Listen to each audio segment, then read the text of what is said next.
Hey listeners, just a quick editor's note before we begin today's episode. We ran into some audio issues during recording that caused Yaw's audio to be a little inconsistent throughout. We've already found the fix for the issue and should be good to go moving forward, but we didn't want to scrap the video completely since we put a lot of time and effort into it. Thanks for bearing with us, and please still enjoy the episode. Welcome, listeners, to the third iteration of the True That's a Good Card series. Today, Yaw will have the challenge of getting me to say, "That's a good card." While Yaw will be doing the convincing, I'll be playing devil's advocate as usual. Also, stay tuned. At the end of our video, we'll be testing out a new segment that I think that you guys are going to enjoy. All right, Yaw, let's get started. Thanks, Kyle. Okay, so the card I have for you today is pretty new, and so I actually was hoping to try to get this a copy of this card so I can test it out in Nagila over the week, which I think it could be good, but I was not able to actually get a copy in time before this episode. So the card, the mystery card, is Delney, Streetwise Lookout. It's from the new Mark Murders at Karlov Manor. I think that's the set. I'm not gonna lie to you. There's so many sets. MKM. Yeah, MKM. And so Delney is a legendary human scout that costs 2 generic and 1 white pip. She's a 2/2. It's a white legendary creature for 2 generic and a white pip. Creatures that are power 2 or less are unblockable. And I think the most important ability is her second ability that says, if an ability of a creature you control with power 2 or less triggers, that ability triggers in an additional time. And then something new that I wanted to try to do is read out the Oracle text. Her Oracle text is, "It's not a matter of what I know, it's a matter of making it worth my while to tell you." I give that a 5 out of 10. I'm just going to throw it out there. It's not the best. 5 out of 10, huh? 5 out of 10. Well, Delney's a Streetwise Lookout. Is that something that you think a Streetwise Lookout would say? I guess it's on theme. It's like, it's not great. It's not like too little. I think it's like par for the course. So my main thoughts on why I think that Delney is going to be a pretty good card has to do with that second line. I think the first line is kind of neither here nor there. In the right decks, the unblockable 2 power or less creatures are going to be pretty good, I guess. It would be pretty good in a... There is this white-green, a legendary creature that says, like, hey, look, when you attack with creatures with 2 power or less, you get to draw a card. I think in that'll be pretty amazing and pretty broken. Mm-hmm. But that kind of leads me to like kind of my first thing. And so one of the first things that we kind of have to talk about is like, what is a triggered ability, right? And so according to the rules, a kind of ability, triggered abilities begin with the word when, whenever, or at. They're written as whatever the condition is, whatever the triggered condition is, comma, effect. You can also see Rule 113 for abilities and Rule 603 for handling triggered abilities. So, Delney will trigger certain creatures that I think are really prominent in the meta multiple times, which will be huge. The very first thing, my very first point is, in Blue Farm, the Timna Crom, it will trigger Timna twice. So you can basically go swing out, and even if you're only swinging at one person now, when you used to swing at one person, you only got 1 card draw. So you basically would go, Timna hits one person, you gain 2 life, lose 2 life if you're swinging with Timna. You draw a card. Now it's saying, hey, look, you have to lose double the life, right? So if I swing at you, I will now lose 2 life at least, but now I get to draw 2 cards. If I swing at I'd pay 2 life for a card any day. Right. So at its best, right, the ceiling here for just Timna alone is you get to draw 6 cards for a total of 6 life, right? Like that's pretty good. That's pretty good, I think. It's a great ceiling. I think when I first read this card, when they released it, the first thing I thought of was, oh, this is going to, go in Timna decks. Like, this is really good with Timna. And I think that you're not going to have a hard time, trying to convince someone that this card is good with Timna or in a Timna deck. I think that the difficulty you have is trying to convince someone that this card could be good in a non-Timna commander deck. That's a great point. And so that kind of goes into my second point, is like the amount of potential cards that are played in CEDH that this could trigger. So let me just kind of go through here. I have Give me a list. Yeah. I have a couple that come to mind. That's it. Orcish Bowmasters.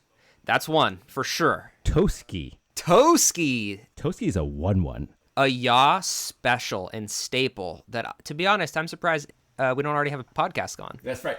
Also, another Najeela specialty is Derevi. Derevi will now trigger twice per creature that does damage. So Najeela now needs even less creatures to hit if you have a Delney and a Derevi out. Displacer Kitten will trigger twice. That's not one I've thought of. Yep, that's a good one. Kinnan actually is I actually had to look this up. Kinnan's ability reads as a triggered ability.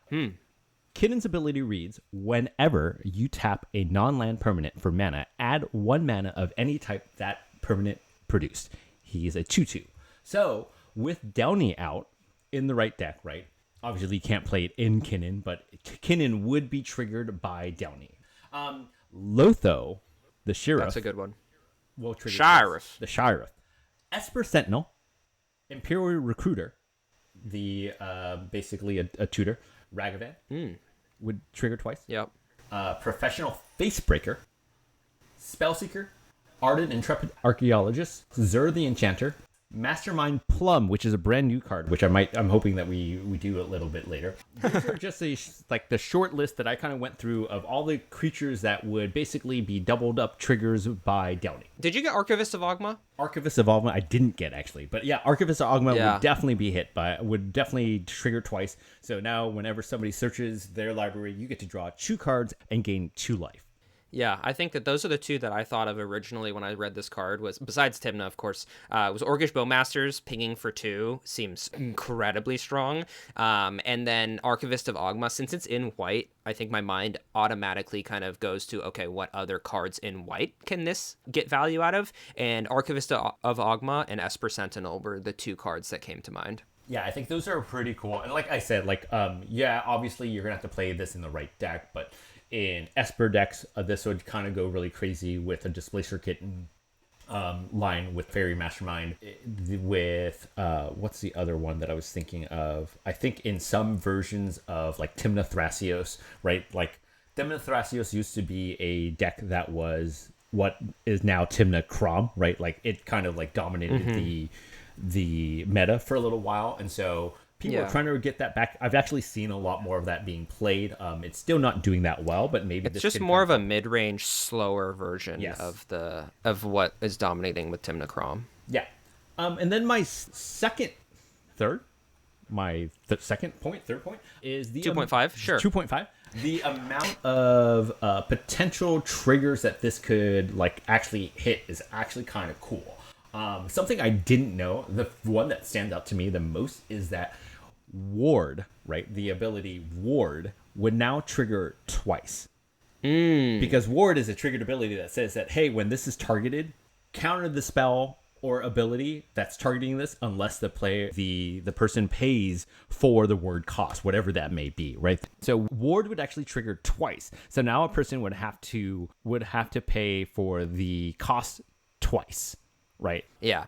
The amount of triggered keyword abilities that it would hit are Ward, Melee, Training, Battlecry, Afterlife, Fabricate, Myriad, Afflict, Flanking, Exalted, Bushido, Extort, Mentor, Provoke, Backup, Prowess, Soul Shift, Rampage, ETB triggers, and LTB. Actually, Kyle actually plays a deck called Gandalf, and I think this is a card that you would really have to consider in Gandalf because it would double up your potential triggers. Although I think you play a little bit more artifacts, but still something to potentially kind of look into.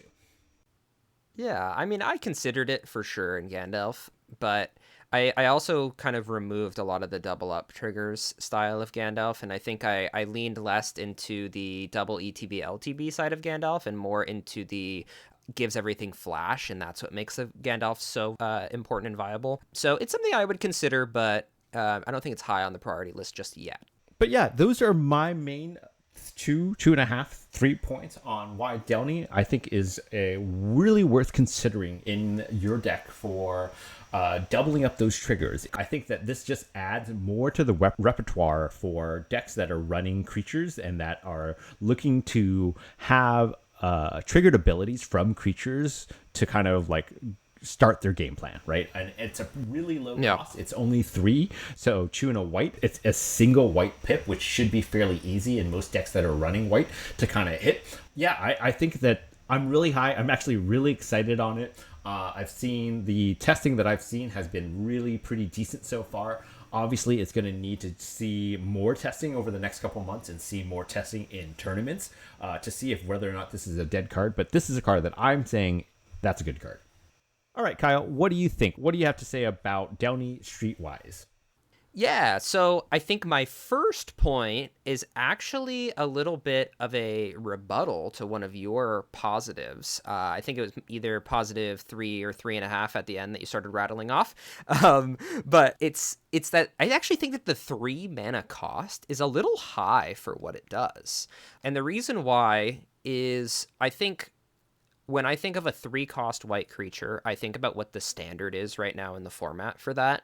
And the standard right now for a 3-cost white creature is Ranger Captain of Eos or Aven Mind Sensor, right? And both of those cards are extremely powerful in their own right. Now, I will say that Ranger Captain is 2 white pips, which is much more difficult to attain, even though the cost is the same. It's more difficult to cast, I will grant that. But I think that Ranger Captain is a much better card than this card. And Aven Mind Sensor has the same casting cost, but I think provides more of that utility type benefit than Delney does. And that's exactly what Delney is as a card in your 99, is it's just a pure value engine. It's not a combo piece. It's not protecting your win. It's a card that you're playing for value. Is that something that you agree with, y'all? Oh, yeah, for sure. Yeah. So that's my first downside for it, is I do think that this card would be a lot more appealing to me to add into another deck as a 2-cost. Now, of course, that's kind of a ridiculous statement because, of course, obviously, Kyle, cards are going to be better if they're cheaper. But that's kind of where I draw the line. Like, for me, I would say that this is it would go into territory of this is a great card if it were 2-cost. But at the 3-cost price point, I think I would consider it to be balanced in a way. And then I get to that point where, okay, is balanced good enough for CEDH? Do you think balance is good enough for CEDH? Yeah. Explain yourself a little bit more there. I think I know where you're going, but clarify that for me. Yeah. I think in the format itself, like, I'm looking for cards that are clearly broken. Great. They're clearly broken. Like, they're incredible cards. Like, we'll use Ranger Captain of Eos, for example. That card is so broken. For 3 costs, you get to go search your library for a 1-cost card. Most of the time, it's Esper Sentinel, which is a broken 1-cost card in its own right. And you can protect your wins or or stop somebody else from winning, all wrapped into 1 card, right? You talk about this all the time. We're looking for that like, kind of card that has a wall of text. And although this does kind of feel like it has a wall of text, it's just not. The text just isn't good enough for me. I hear what you're saying. Yeah, but yeah, okay. That's the first point I'll go through. The second point is something we also talked about already, which is how does this card fit into the format beyond a Tymna deck? Because from what I see right now, it is only good under certain circumstances. It almost feels like there's this condition that by itself it is not a good card. But under the correct circumstances, it is a good card. It's not necessarily a card that enables or is proactive. It's really a card that augments, right? And those are the types of cards that I find to be dead cards more often than those proactive cards that you play it and it does something positive no matter what, right? So I think the card itself just doesn't have enough agency. That's my second point. For example, just to be clear, if you have Delney out and you don't have one of these other creatures that are, less than 2 power 2 or less, that have triggered abilities, this card is going to do nothing. If you don't have Tymna out, if you don't have a Docksider, you don't have an Orcish Bowmaster, this card is a dead card. But yeah, my last point is kind of a non-point, but I did want to bring it up for the casuals out there who may be listening. When this card got released, there was some talk of this card being a good commander. And I thought that was wild. So I know you're not trying to argue that, y'all, but for CEDH, this card is not good enough to be a commander. Please do not try to make your Delney deck, your mono white Delney, a good commander. It is not. Hot take.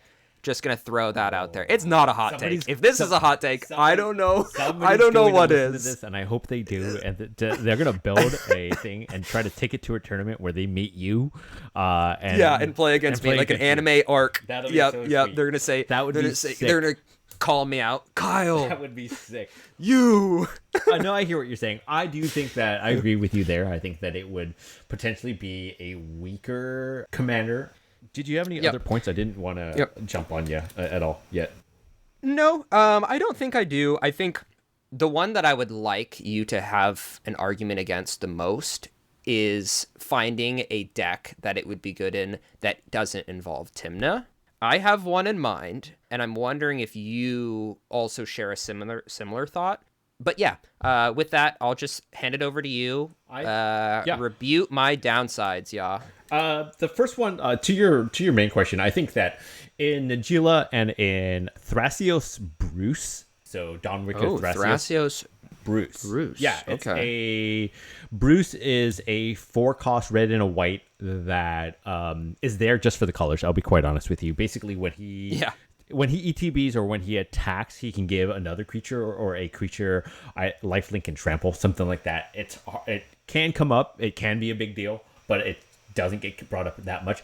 Mainly, he's there for the colors so that you can play a card called Zerda Dawnwaker, which basically says when you try to go pay for a cost, like let's say, I don't know, Thrasios, you can take 2 generic off of that cost. So now instead of paying 4 to do Thrasios stuff, you'll have to just pay 2 to do Thrasios stuff.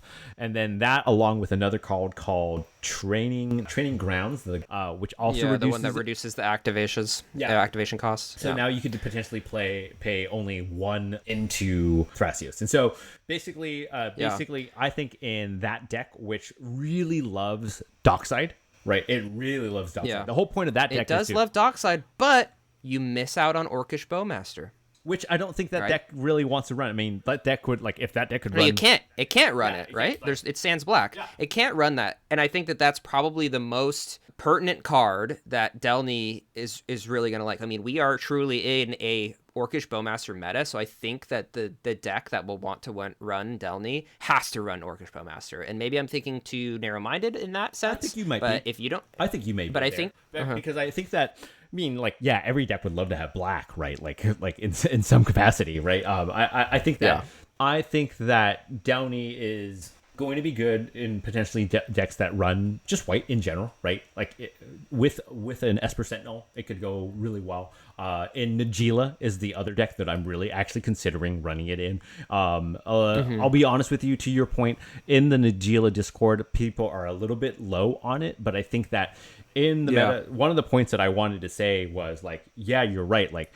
It may not do the triggers, but in a Najeela, this is awesome for me because I really do think that the meta should be swinging more, right? Should be trying to attack more. And so in a Najeela, all of a sudden now, all of my Najeela warriors are unblockable, right? Mm-hmm. Which may not matter first, but if anybody's played against Najeela, she is a tidal wave that is going to keep coming unless you do something about her. And then what I have found in my experience with Najeela is if I can give you more, it is so much better for Najeela if there are more targets for you to have to worry about. And so if I only have to pay 3 to give myself another target that isn't Najeela that you have to start considering, I think that's really cool. Really good. And to your other point, Kyle, about whether or not this card is just good and maybe not good enough in CEDH, I mean, we have plenty of examples of other cards that are still in the format that I kind of feel do the same thing. I think that a card like Fairy Mastermind, right, where basically when somebody draws their second card, you get to draw a card, right? It still sees plays because basically you can have infinite mana and then you can draw cards paying 3 and a blue. That's, to me, just an okay card. And it still sees not a lot of play, but definitely some play. Yeah. Still. But it's on the chopping block for a lot of blue decks. Right. It's one of those cards that I'm sure goes in and out of lists. And I think that this card might be a similar vein as that. And then similar to that, another card I think is that I was also pretty high on was a card called Ledger Shredder. right? Because at first you're like, cool. Same vein. You get to draw a card Surveil, every time, cool. ready, but like you're essentially only getting card filtering, right? You're not actually getting card advantage. Neither are you getting card advantage with Fairy Mastermind, right? You're always playing catch up, and you're never quite getting there. Yeah. Right? Because it's you're arguably getting card advantage against the people who aren't drawing, but yeah, true. I get what you're saying. But like against the person who's now drawn 2 cards, you get to draw your 1, right? Yeah. So you get to be second place. How fun. Yeah. And that's like Congratulations. Never a great place to feel like you are in CEDH. Yeah. And, I think the point that you made the most that really sticks out to me is that 3 mana cost. Like, right, you're right. Like, the standard should be Ranger Captain of Eos, even though it is a 2 white and a 1 generic. I think that this is a little bit higher cost, but it still could really, you can really get ahead with this card, right? Yeah. Just on a raw value scale, would you cut this card? Would you cut Aven Mind Sensor for Delney? I do. For me, only because I'm starting to find myself tending away from stacks. I've removed something that in some of my white decks that I didn't think I would in Dranith Magistrate. Whoa. Okay. Yeah. That's a can of worms. What the? I think that's one of the best cards of the format. I have removed Dranith from Najeela, and I think I've also removed it from my Timna Jessica deck as well, because both those cards, like it's good, it slows people down, but like to your point, like it doesn't really advance my win that much. Like it definitely slows people down, but okay, so non-turbo lists, turbo lists that include white, I can see your point. I don't run Dranith. If you even get close to the mid-range on a white deck though, and you're not running Dranith, you might be trolling. Just gonna throw that out there. Some people would argue that my Najeela deck is a little bit mid-range, but yeah, I haven't run it. Mid-range squirrels. I haven't run. Shout out, my brother Chatterfang. I actually think I pulled Dranith for Chatterfang. Toski or Chatterfang, one of the two for sure. One of the I squirrels. was gonna say Chatterfang. You can pull anything you want for that card. Such a good card. That should be. We don't even need to do a podcast on it. Everyone would ignore the podcast because they'd just be like, "Oh yeah, hell yeah, Chatterfang's the GOAT. Chatterfang is best the card GOAT. ever." My last point that you actually asked me not to bring up, but like I think the other deck that this is really good in, because here it comes. Said is.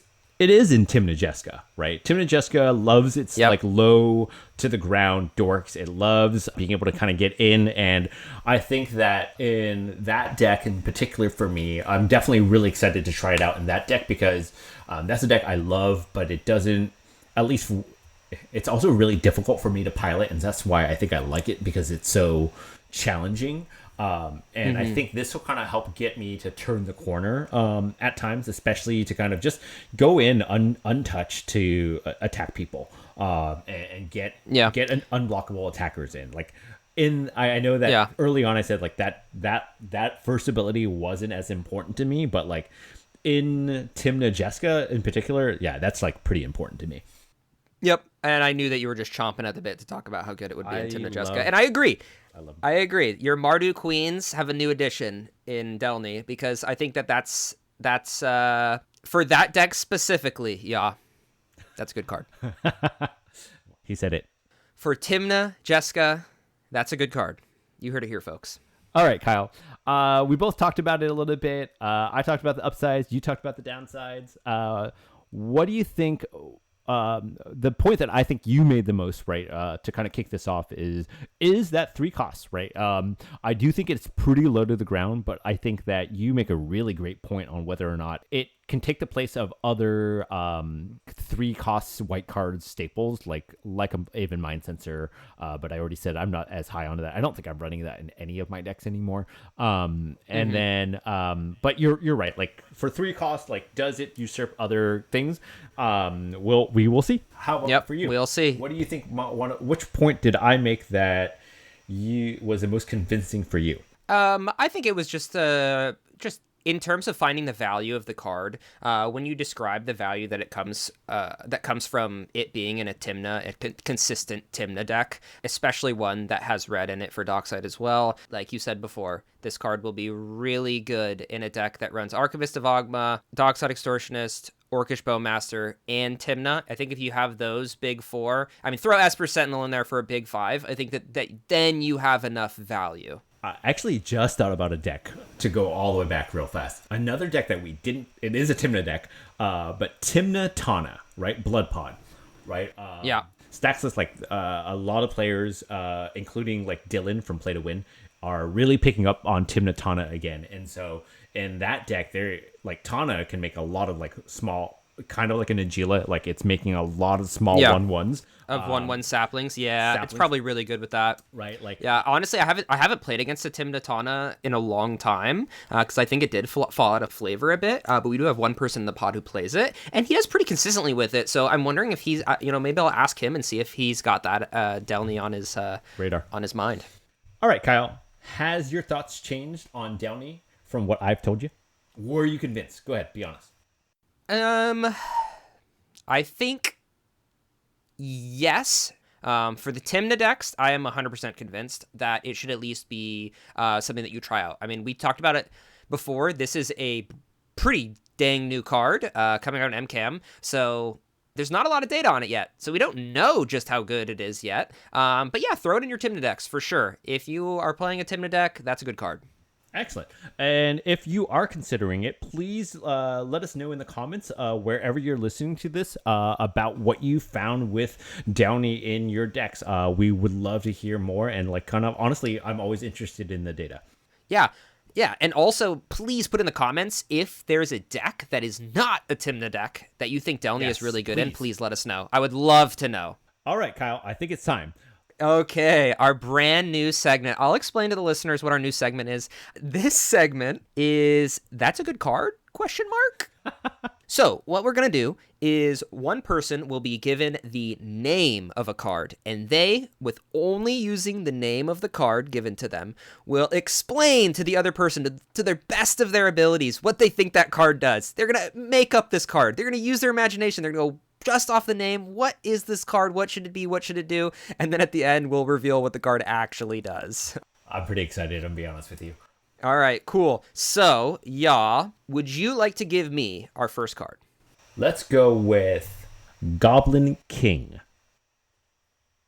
Goblin King. Well, obviously, this Goblin King is a creature card. It's a goblin. It's got to be a red card. So we're going a red creature card. He's a king. So obviously, he's got to be one of those thicker goblins, It's not one of those little tiny little goblins. So I'm going to go Goblin King is a 3 cost. We'll go 2 colorless, 1 red. He's a king. He's got to have a big booty. So I'm going to say he's like a 2/4. No, I'll go 3/4.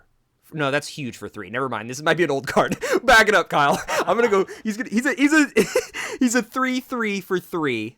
Goblin King, and he's got an activated ability. He's a king, so obviously, what do kings like?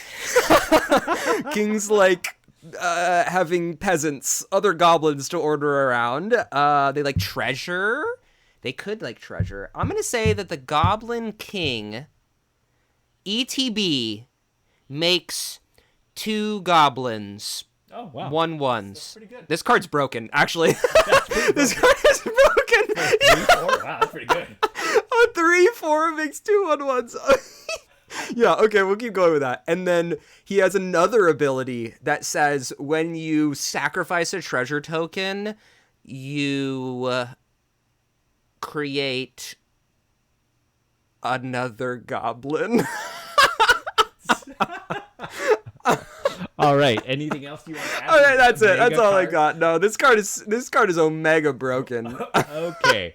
For the viewers, you're probably going to be reading about that card right now. I actually want to see a mock-up of a card that Kyle talked up, because that's pretty cool. But Goblin King, I think here it was originally in a limited edition alpha. I'm really going to give you the whole thing here. I'm using Scryfall, so I'm not super great about this. But anyways, it has seen many printings. It is now a Goblin King is a 1 generic and 2 red. So you were so close. I was like, oh my gosh, you said 3, and I was like, oh crap. It's 3 costs. All right, we count it. Half credit. We're giving you that. He is a Goblin creature. Yep. He is a 2/2. Okay. Dang. And he gives all other goblins get +1/+1 and have Mountain Walk. Oh, it's an anthem for Mountain Walk? That's sick. That is pretty cool. And I don't know why the king is walking through the mountains. That doesn't make much sense to me. I'm going to be honest with you, but I like it. I like that he gives 1/+1 to all his other goblins, his royal decree. I'm not sold on this Mountain Walk. I might have to go talk to WotC and have them reprint that card and adjust it to whatever I said it is. Dude, here's the Oracle text from the original card. To become king of the goblin, one must assassinate the previous king. Thus, only the most foolish seek positions of leadership. I'm not gonna lie, that's pretty good. I give that like an 8 out of 10. That's a hard Oracle text. Yeah, that's awesome. That tells a story. Yeah, it does. Man, if little old 8-year-old Kyle picked up that card, I'd be reading that barely because I could probably not very good at reading. But I'm 8 years old. Dude, I think you did really well with that. That's awesome. That was really good. Thank you. I made a super broken card, but that was fun. Sweet. That was fun. If you thought that was fun, and definitely make sure you comment in the comments about what you have us get some cards. That would be really, really fun. Yeah. Also, just in the comments, just let us know what decks you would run my version of Goblin King in. I would love to know how you can make Goblin King, quote, Kyle's version. This is like the Taylor Swift thing. You know how she's got the Taylor's version? Yeah. This is Goblin King, quote, Kyle's version. Let us know. Thanks for tuning in today, and please like, comment, and subscribe. We are on Spotify, YouTube. Please like our Twitter account, as well as click the link to our Discord below if you enjoyed. Thanks. Bye.